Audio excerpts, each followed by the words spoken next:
4 mile easy run done. It's a beautiful Friday. That was what was on my training plan. And yeah, so today's thoughts of the day. Um, you got to set a goal that you may potentially fail at. Too often, we will set goals that we know we can hit because it makes things easier, and the fear of failure is so great. Or we may not set goals at all. We may procrastinate, and we may do things like sign up for the gym but not go. Or I've been thinking about running, or I've been thinking about weight training. Um, and those aren't goals. That's procrastination in action.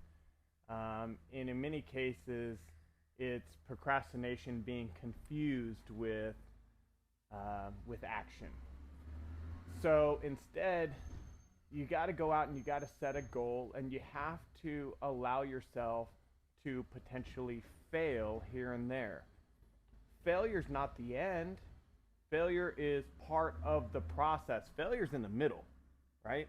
We have the goal, we have success or meeting that goal, and then there's little failures in between. Whether, like in my case, if I don't hit my training paces for that particular day, maybe I felt a little bit weaker. Um, it can be just about anything um, that failure can show up as. It could be I didn't have time to work out that day, but I'm going to make it up later on, right? It's the continual work towards that eventual goal of success. But doing nothing is not going to do you any good. I'm a firm believer that you don't stay in the same place. You're either moving forward or you're moving backwards, especially when it comes to your health and your fitness. It's very rare that we're just maintaining for a long period of time. Now, we may maintain for a day or two, right? But over time, eventually, we're going to move backwards. Either we're going to get weaker, or our body composition starts to change, or we get stronger and our body composition changes for the better.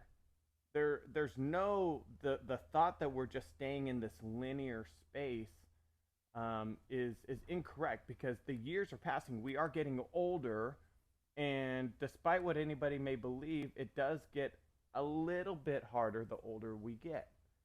Now, even that is overblown. It doesn't get that much harder. It just becomes that much harder, maybe because we're so far out of shape, because it's been so long before we've actually done anything, we've done any actual physical exercise for a long period of time.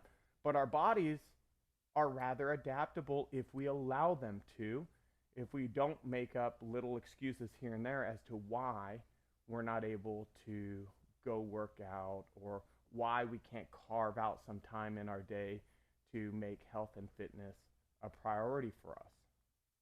Now, when it comes to actual fitness, it's extremely important that you are working on something that will help you to progress.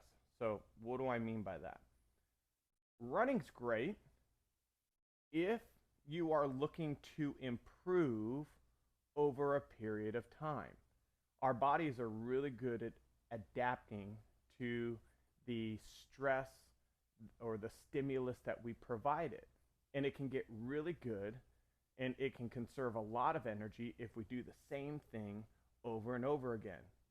So what does that mean? So if I were to take into account training paces, if I'm running a 10, 11, 12-minute mile, and I run 3 miles a day, 4 miles a day consistently, or if I'm walking every day consistently at the same paces, our body is going to get really good at adapting to that and becoming really, really efficient in that particular type of activity.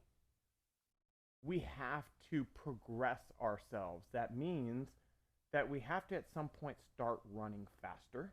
or walking faster or running a longer distance or walking a longer distance, there has to be some form of progression in the stimulus that we give our body. Otherwise, we're going to just stay in the same place. That's why, let's say in my case with the marathon training, the reason why I promote running in this way is because I am working to get faster at this pace, which will allow me to get the stimulus not just from the benefit of hitting a goal, but from the benefit of the body composition changes that I'm going to see. Resistance training is probably the easiest and best way to improve your body composition or improve your resistance without having to extend the amount of time that you are doing said activity, or without increasing a ton of risk. So, we have older clients, let's say, that are, we have a Fit Body Forever program at our gym that's geared for 55 plus. I'm not necessarily going out there and asking them to start running, as many of them are challenged with walking, but I will encourage them to continually walk. But our first form of stimulus is resistance training, because I can, in the same 45 minutes, our coaches are able to progress their movements by just increasing the weight that they're lifting. It's the same 45-minute time period on Mondays, Wednesdays, and Fridays, but when they're doing overhead presses, we can give them a little bit more weight. When they're doing squats, we can give them a little bit more weight.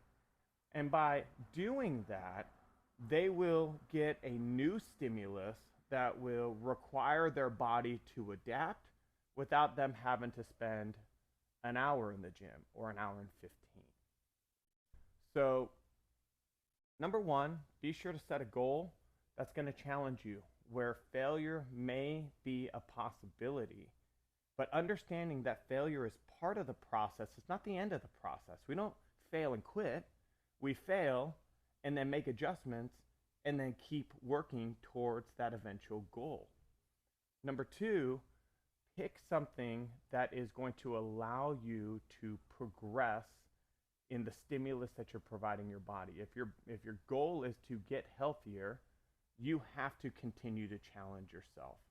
And when you do that, you're going to start to see the changes that you're looking for. And of course, there's always the nutrition part of the program. And if you look at some of the other videos that I have on the page, you will see ways that you can set your calories, determine your macronutrients, so that you can then start to feed yourself the foods that you need in order to become the healthiest and best version of you. All right, have yourselves a wonderful day, and we'll catch you next time.